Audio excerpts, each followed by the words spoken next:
Hey folks, your OS Reviews. You're watching our video review of the Intel T11B. This is a 2-in-1 convertible tablet computer which sells for under $300. At this price point, you actually get better than average components, including an 11.6-inch IPS display, 4 gigs of built-in RAM, along with 64 gigabytes of built-in flash storage, coupled with the Intel Celeron processor, which is clocked at 2 gigahertz, compared to a lot of Bay Trail, let's say, Atom processors, which come at 1.33 gigahertz. So it's slightly faster in terms of day-to-day usage as well. The downside is it doesn't come included with an operating system. It's been optimized and supports Windows 8 and 10 out of the box, but you have to get your own download and license. So it's a more of a hobbyist computer than a consumer-grade device that you can use right out of the box. However, let's take a quick look at the hardware of the unit first. So on the front here, we have access to the aforementioned display, which I think offers pretty good color reproduction. It's actually pretty good in terms of browsing the web and using for media. Of course, most tablet displays here in 2017 are already very good, and even ones which aren't terrific, such as not having, let's say, 1080p resolution, doesn't have the best in terms of view angles. You can see it loses the details as you kind of move around. Hold on it for a few seconds, you'll hear a haptic vibration, and that means that the key has been pressed. And of course, the Windows screen, if you are in a different program, will pop up. Since we already are in this view, nothing else happens. But it's a pretty clever key, so you don't accidentally hit it by just tapping your fingers along here, but you have to hold on it, and then it will trigger. The bottom here features access to a proprietary 5-pin port, which can attach optional keyboards and future accessories. And the other side features a lock switch for the accelerometer, which is pretty easy to use. There's also a proprietary port for charging, which uses a pen-based charger, a volume rocker, which is pretty tactile and well-spaced, and also a 3.5mm headphone port. The very back features the Intel logo along with a 5-megapixel camera with autofocus LED flash and stereo speakers, which I wish could be placed on the front or on the rear, but it does get reasonably loud and it's decent sounding for watching movies. There is a magnesium kickstand which offers only one angle, but at least it's included, and reminds me a little bit of the Surface in terms of its build as well as its design. So it makes for typing and working on a desk very easy, but still not ideal for lab work or putting it onto your lap when you're typing on the go. There's some serial number information on the back here, located behind the kickstand. And the other side features a full-size USB 3.0 port, along with a micro HDMI port and a micro SD card slot for expanding the built-in 64 gigs of built-in storage if you want to install more legacy apps as well as entertainment and media. Overall, the build here is very good. It's made out of a polycarbonate plastic. It's a one-piece design for the most part, and you can see the kickstand folds in with a satisfying click, and it's held in place using magnets, so it stays in place, doesn't creak or cringe, and is also reasonably lightweight since it's plastic as opposed to aluminum. So pretty good build, especially for a hobbyist grade computer as opposed to really consumer oriented right out of the box. So let's take a closer look at how it functions next. So I started testing out the features one by one, and I noticed that Wi-Fi, Bluetooth, everything was fully working by default, and it's pretty snappy and responsive, as you would expect with a fresh install of Windows 10, but one feature was missing, and that's the camera. What I had to do was use the built-in driver DVD to manually install it, and afterwards it now works. So no real problems there, but that's one thing that you do have to reinstall the driver for, no matter if you're using 8.1 or Windows 10. So here we can see the autofocus camera come into play. It's again a 5-megapixel sensor. Not the best camera in the world, but then again, it's a tablet camera, which you really shouldn't be your primary camera anyways. But for emergency shots, it works, and it does have autofocus, which is always nice, so that you can focus better onto your subjects of choice and then easily snap a quick shot.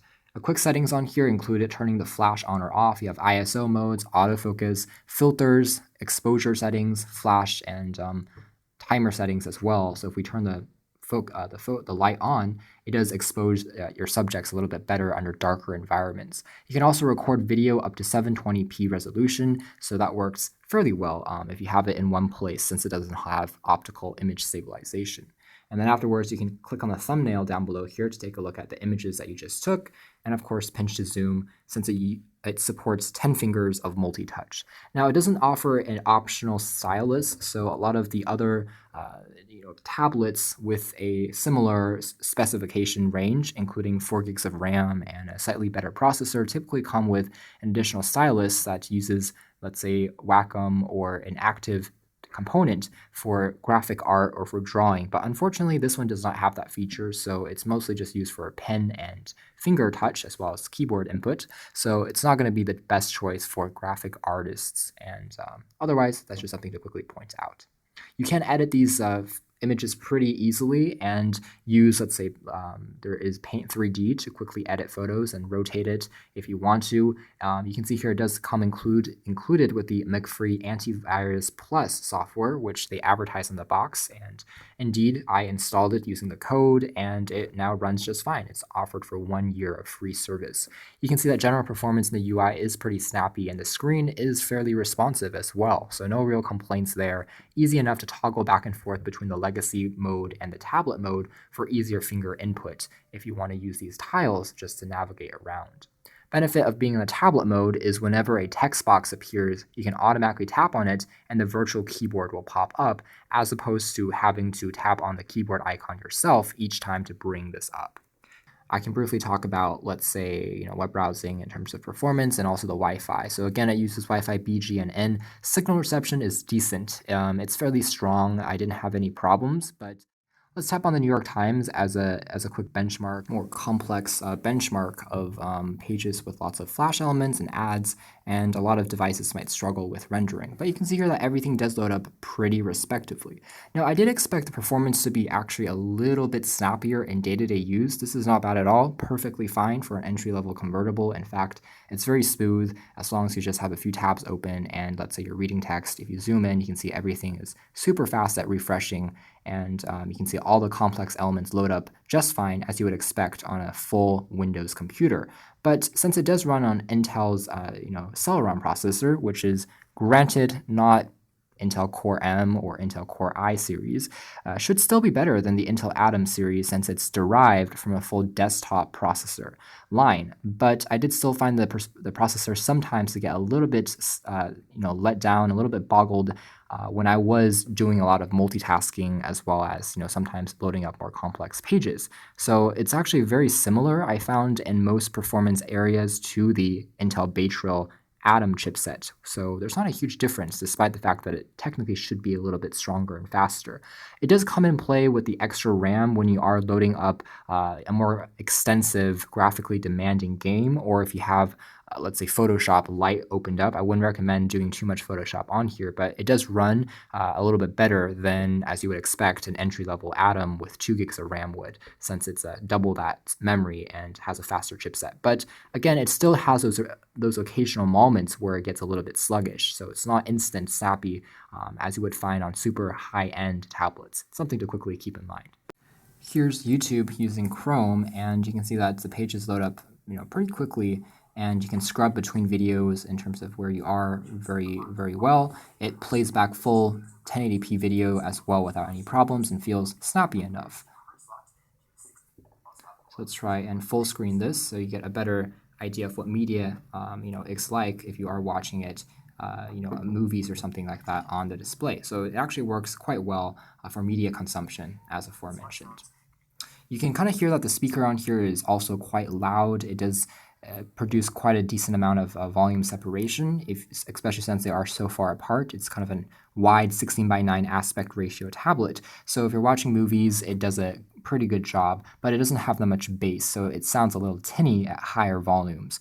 The built-in 3.5mm headphone jack also, unfortunately, has a little bit of static or distortion. So if you are plugging in a pair of headphones, sometimes it doesn't sound crystal clean, which is why if you use a digital pair of headphones like Bluetooth or using maybe one of the USB ports and convert it, sometimes the sound will get a little bit better. So definitely not the best sound in a tablet. Moving into battery performance, it's decent. The Intel Celeron processor definitely drains power a little bit faster than the Intel Atom, although it does use the Bay Trail processing family name. So you will get roughly, I would say, 7 to 8 hours of continuous usage of battery before you have to charge it, depending on how much extensive programs you have open. If it's the Intel T11B, a very interesting 2-in-1 convertible tablet that is more than capable of running on Windows or Ubuntu or Linux, but really it's kind of a hobbyist grade device since it doesn't come with an OS pre-installed. But since it doesn't, there's more money that was spent on creating more powerful hardware, at least on paper. In my testing, I found it to be pretty smooth and easy to use for day-to-day tasks, but as I pushed it with more multitasking and more intensive web pages as well as editing software, it still had, of course, its sluggishness and slowdowns similar to Intel Atom processors. So despite having more RAM and a faster chipset, there's, of course, still not as much processing power to compete with Intel Core M or Core I series devices. So that's something to know. It's a quiet, fanless tablet, so it's very silent in operation and remains very cool in temperature as well. And after installing Windows 10, I have about 42 gigabytes of that 64 gigs remaining. So it gives you still a bit of space to install your programs and legacy apps if you want to customize it that way. So I came away with pretty mixed feelings about the T11B. On the one hand, the hardware, including the processor and the design, I really like. I find that even though it takes inspiration from the Surface line, obviously, it actually is pretty sleek to look at. And the fact that it has that kickstand means that it's a lot easier to just pop onto a desk and to start working with it. On the downside, the screen could be admittedly better in terms of brightness and viewing angles, and I could still I still think that there's some optimization that maybe is dependent on drivers that I haven't gone completely adjusted to yet, but I feel like it just needs to be a little bit snappier, and it could be with 4 gigs of RAM. So that's something I'm still trying to figure out, and I was a little bit on the fence with, since I expected it to perform that much better than compared to an Intel Atom device. Otherwise, again, it does work basically as you would expect. I like the fact there's a full-size USB port. The camera is actually very good, comes with a flash, which you don't find in a lot of tablet cameras. And for general performance, again, it's very smooth. So it's definitely not a Surface killer or something that can really best more expensive Core I series tablets. But if you are looking for something that's slightly better in performance than those entry-level Atom-based Windows tablets, this is a good option to consider, especially if you have a little bit more experience maybe playing around with computers and you would want to install your own operating system and don't mind doing that and taking an hour to do that instead of expecting it to be there out of the box. You can check out more details about the T11B by Intel and our official written review. But for now, this has been our video. Thanks for watching here at OS Reviews.